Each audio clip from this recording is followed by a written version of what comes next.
चलिए आज बात करते हैं एक ऐसी कंपनी की जिसके प्रोडक्ट्स हम सब लगभग रोज इस्तेमाल करते हैं, पर शायद उसके पीछे की कहानी नहीं जानते।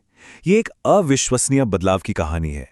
पल्स कैंडी, रजनीगंधा, कैच मसाले, पास पास, ये नाम तो सुने ही होंगे, है ना? ये वो प्रोडक्ट्स हैं जो देश की लगभग हर छोटी बड़ी दुकान पर मिल जाते हैं। तो इन सब जाने पहचाने ब्रांड्स के पीछे जो कंपनी है उसका नाम है डीएस ग्रुप। और इसकी कहानी कमाल की है। एक छोटी सी दुकान से 10,000 करोड़ का एम्पायर। तो ये कहानी शुरू कहाँ से होती है? किसी बड़े से ऑफिस या बोर्डरूम से नहीं, बल्कि 1920 के दशक की दिल्ली की एक भीड़-भाड़ वाली गली से। सोचिए, साल था 1929। धर्मपाल और सतपाल ने चांदनी चौक में पान की एक छोटी सी दुकान खोली। फिर आया 1940s का दशक, वर्ल्ड वॉर 2। कच्चे माल की जबरदस्त किल्लत हो गई। अब क्या करें? तो उन्होंने एक बड़ा कदम उठाया। बिचौलियों को हटाकर सीधे किसानों से माल खरीदना शुरू कर दिया। और इसी जद्दोजहद से 1946 में निकला उनका पहला स्टैंडर्डाइज्ड प्रोडक्ट, ज़ाफ़रानी पत्ती। मतलब शुरू से ही इनकी पहचान बन गई थी मुश्किलों में मौके तलाशना।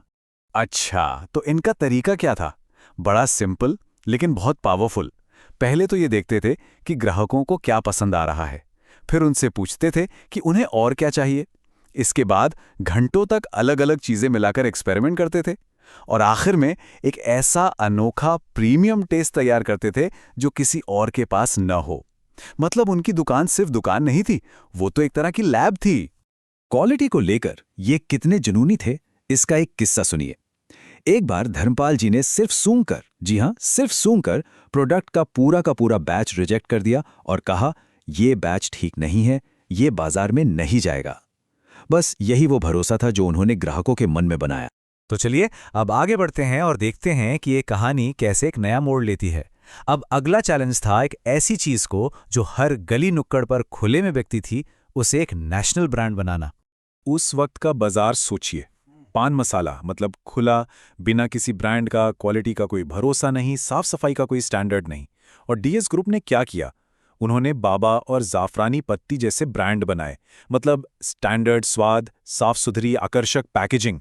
लेकिन सबसे बड़ी चुनौती थी लोगों और दुकानदारों को यह समझाना कि भाई, पान मसाला पैकेट में भी बिक सकता है। ये उस टाइम के लिए एक बहुत बड़ी बात थी। और फिर आया साल 1983। तब तक लोगों का लाइफस्टाइल बदल रहा था। इसी बदलाव को समझते हुए डीएस ग्रुप ने लॉन्च किया रजनीगंधा। ये एक प्रीमियम पान मसाला था जो आज की मॉडर्न और यंग जनरेशन के लिए बनाया गया था। एक ऐसा प्रोडक्ट जो ट्रेडिशनल पान का एक क्लासी और कन्वीनियंट ऑप्शन बन गया। अब यहाँ पर एक बहुत ही दिलचस्प बात है, उन्होंने रजनीगंधा को बेचा कैसे? इसके लिए अपनाई एक बिल्कुल नई एडवर्टाइजिंग स्ट्रेटजी। बड़े बड़े ग्लैमरस बॉलीवुड स्टार्स को विज्ञापनों में लिया। इसे आज़ादी और मस्ती भरी लाइफस्टाइल से जोड़ा। मतलब रजनीगंधा सिर्फ एक स्वाद नहीं रहा, ये ताजगी, खुशी और एक स्टेटस सिंबल बन गया। उन्होंने सिर्फ प्रोडक्ट नहीं बेचा, बल्कि एक पूरी की पूरी कैटेगरी की सोच ही बदल डाली।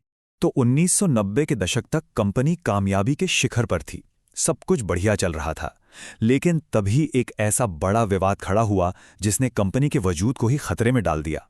उस समय हालत ये थी कि कंपनी की 90% कमाई तंबाकू प्रोडक्ट से आती थी। सोचिए, 90%। और जैसे जैसे तंबाकू के खतरों को लेकर लोग जागरूक होने लगे, कंपनी पर जनता और सरकार दोनों का दबाव बढ़ने लगा। तो अब यहां पर एक बहुत बड़ा फैसला लेना था। कंपनी की नई पीढ़ी ने एक हिम्मत भरा कदम उठाया। उन्होंने इस ट्रेंड से लड़ने के बजाय पूरी कंपनी की दिशा ही बदल दी।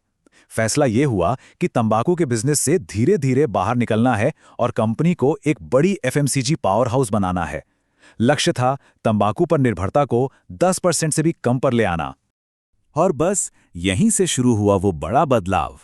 कंपनी ने बहुत ही चुपचाप, बिना किसी शोर शराबे के नए सेक्टर्स में एंट्री ली, जैसे बोतल बंद पानी, मसाले और यहां तक कि हॉस्पिटैलिटी में भी। फिर आया साल 2015। उन्होंने एक बहुत ही सिंपल सी कैंडी लॉन्च की। कीमत सिर्फ ₹1। और नतीजा? यकीन मानिए, सिर्फ 8 महीनों के अंदर बिना किसी ऐड पर एक भी पैसा खर्च किए इस ₹1 की कैंडी, पल्स कैंडी की सेल्स ने 100 करोड़ का आंकड़ा पार कर लिया। और ये तो सिर्फ शुरुआत थी। 2017 आते आते इसका रेवेन्यू 326 करोड़ से भी ज्यादा हो गया। पल्स कैंडी भारत की नंबर 1 कैंडी बन गई। ये इस बात का जीता जागता सबूत था कि कंपनी का वो बड़ा फैसला, वो ग्रेट पिवट, एक जबरदस्त कामयाबी था। इस बदलाव का नतीजा आज देखिए। तंबाकू जो कभी इनके बिजनेस का 90% हिस्सा हुआ करता था, आज सिर्फ 10% रह गया है और बाकी 90% आता है food and beverages, mouth freshener और हॉस्पिटैलिटी जैसे बिजनेसेस से। कमाल का ट्रांसफॉर्मेशन है ना? अच्छा, पर यह सब मुमकिन कैसे हुआ? इसके पीछे थी उनकी जबरदस्त डिस्ट्रीब्यूशन की ताकत। उन्होंने पूरे देश में एक ऐसा नेटवर्क बनाया, 150 से ज्यादा सुपर स्टॉकिस्ट, 5000 से ज्यादा डिस्ट्रीब्यूटर और 15 लाख से भी ज्यादा दुकानें, जिसने ये पक्का किया कि उनका हर प्रोडक्ट देश के कोने कोने तक पहुंचे। और सबसे हैरान करने वाली बात यह है कि ये इतना बड़ा बदलाव, ये इतनी बड़ी ग्रोथ, सब कुछ बहुत शांति से हुआ, बिना किसी बड़े पीआर कैंपेन या शोर शराबे के। और इसीलिए डीएस ग्रुप को एक नाम मिला, भारत का खामोश विशाल या इंडिया साइलेंट जायंट। तो ये कहानी हमें एक बहुत गहरी बात सिखाती है कि असल में बदलाव तब सबसे ज्यादा असरदार होता है जब वो शोर नहीं मचाता, बल्कि उसके नतीजे इतने दमदार होते हैं कि पूरा बाजार उन्हें सुनता है।